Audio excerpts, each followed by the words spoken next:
The night has come and the land is dark, and the moon is the only light we'll see.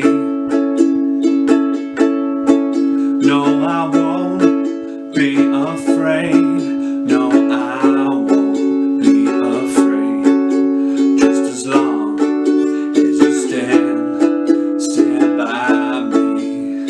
And darling, darling, stand by me. Oh, won't you stand by me? Oh, stand by me.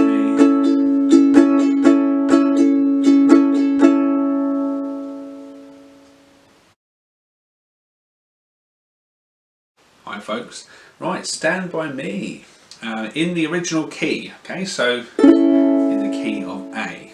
That gives you A, F sharp minor, D, and you can play D in a couple of different ways. You can play it like this, 1, 2, 3. I quite like in this particular song doing this, 2, 1, 3. So as you're coming into D from F sharp minor, shuffle that first finger along, squeeze it underneath the second finger. You might not be able to do that, everyone's got different size fingers, so choose the D that works for you, either that one, that one. You might use 2 fingers, or maybe even 1 finger to play a D. You might want to play the bar chord D. If that floats your boat, that's great. Doesn't matter what D it is, as long as it's some sort of D and not a D7. Okay, so just D. After the D then you go to E7 and you're away. It's just 4 chords, this one. So strumming wise, I'd say this wants the strumming pattern that has a tie halfway through the bar. Okay, so some people call that what, the island strum or a calypso strum, I think. It sounds like this. Okay, or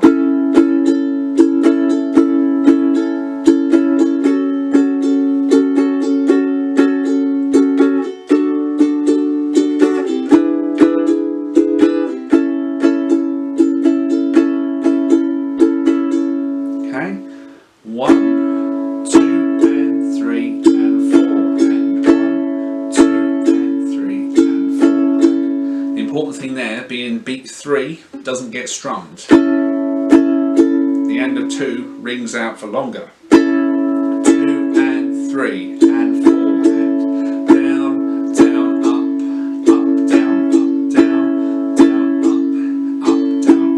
Okay, and note there, that hand, it still moves on beat 3. It still goes down, it just misses the strings. Okay, and that's really important to keep the rhythm flowing on this one. Don't let the hand get stuck up here beat 3, because then it's not going to be over there to do the upstroke that you want, and if you get out of sequence on that, you'll get into a mess. So just try and keep it as down, down, up, miss, up, down, up, all the way through.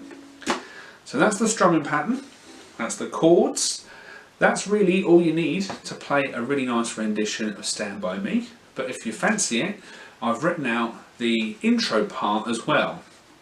And I've written this out and I've played it sort of at speed and at a slower speed as well, but I'll just talk through it here too. So the way it's kind of played, the way I like to play it, is with the first note. The first note of each bar kind of gets cut short. And I do that just by bringing my left hand on to stop that note, or if it's a fretted note, I shorten that note by just releasing the pressure on that finger. You release the pressure but leave the finger touching the string, that will muten it. Muten it? If I invented a word, that will mute it. Yeah, I'll do. English.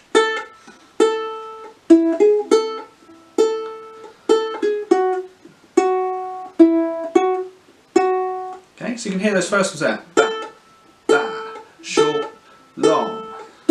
Short, long. You can do that, but you don't have to. You can just let them ring out. Long, long, long, long.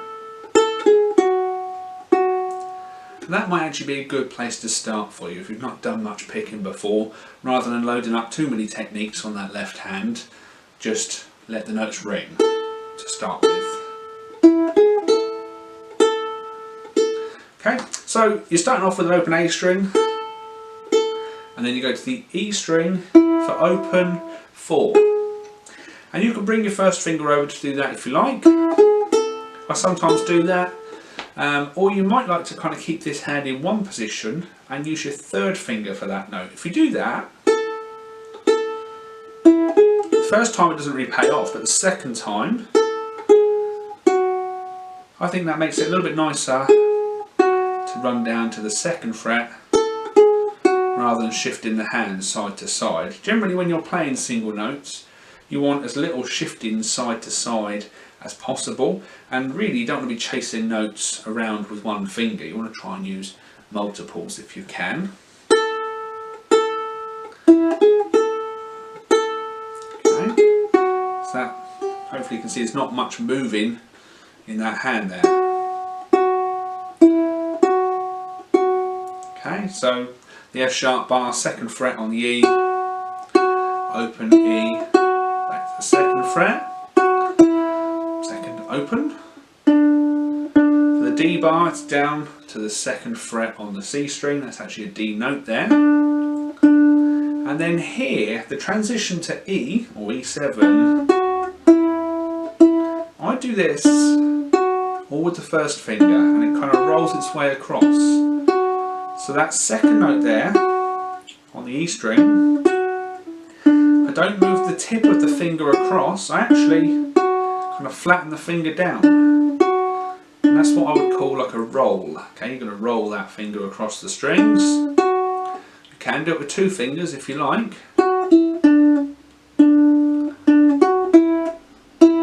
That's also valid if you don't like that rolling idea. Okay, the E bar then is just the open E, and then open 4 on the end, and you're back to the open A for the A pattern again, same as in the first bar. And on the end of the intro I've just left that 2nd picked note on the A string just ringing out so that you can then form your A chord and get off to your strumming. So here's that intro part all together then, it'll be like this: 1, 2, 3, 4.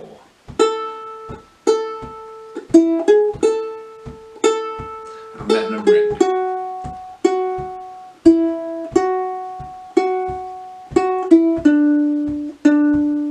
There's the roll.